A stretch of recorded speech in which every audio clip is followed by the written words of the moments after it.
कि विकार तेरे सिर पर सवार नहीं हो जाए, तुझको पागल नहीं बना दे। विकार कैसे दूर करें? तो उसके लिए देखना सिखाया कि विकार कहां जागता है। अरे देख, तेरे भीतर मन में विकार कहां जागा? देखना ही भूल गए ना। किसी ने हमें गाली दी, हमें क्रोध आ गया। अब क्रोध कहां जागा ये नहीं देखते। उसने गाली दी, हमारे लिए जिसने गाली दी वो प्रमुख हो गया। बार बार उसी का चिंतन, उसने गाली दी, देखो उसने गाली दी, देखो उसने गाली दी। बार बार उसका चिंतन करते हैं, मानो उस गाली को ही देखते हैं, गाली देने वाले को देखते हैं। तेरे भीतर क्रोध जागा, उसको नहीं देखता ना, क्योंकि देखना आता ही नहीं ना, कैसे देखे? क्रोध तो सिर पर ऐसे भूत की तरह सवार हो गया, उसको कैसे देखे? जिसने गाली दी वो खूब दिखता है, इसने गाली दी, 5 वर्ष भी याद रखेगा, 10 वर्ष भी। उसने गाली दी, उसने मेरा उस वक्त अपमान किया था, बदला लेके छोड़ूंगा, खूब याद रखता है।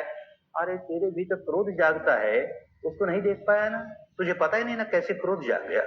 तेरे भीतर वासना जागी, तुझे पता ही नहीं लगा कैसे वासना जागी, तू सिर पर सवार हो गई। तेरे अंदर भय जागा, भय सिर पर सवार हो गया। तेरे अंदर जो विकार जागा, तेरे सिर पर सवार हो गया। वो तूने कहां देखा? तो देश के संतों ने, ऋषियों ने, महापुरुषों ने उसे देखना सिखाया। उसे देखने के लिए सांस देखना सिखाया।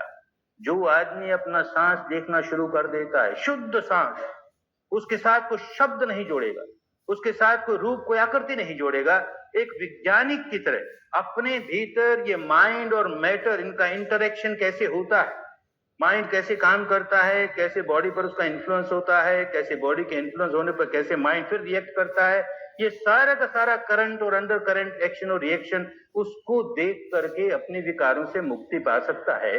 तो खाली सांस देखेगा, शुद्ध सांस देखेगा, तो बड़ी जल्दी ये बात समझ में आने लगेगी कि जब जब मेरे मन में कोई विकार जागता है, क्रोध जागे कि द्वेष जागे कि ईर्ष्या जागे कि भय जागे कि वासना जागे कि अहंकार जागे, कोई विकार जागे, सांस अपनी स्वाभाविकता खो देगा।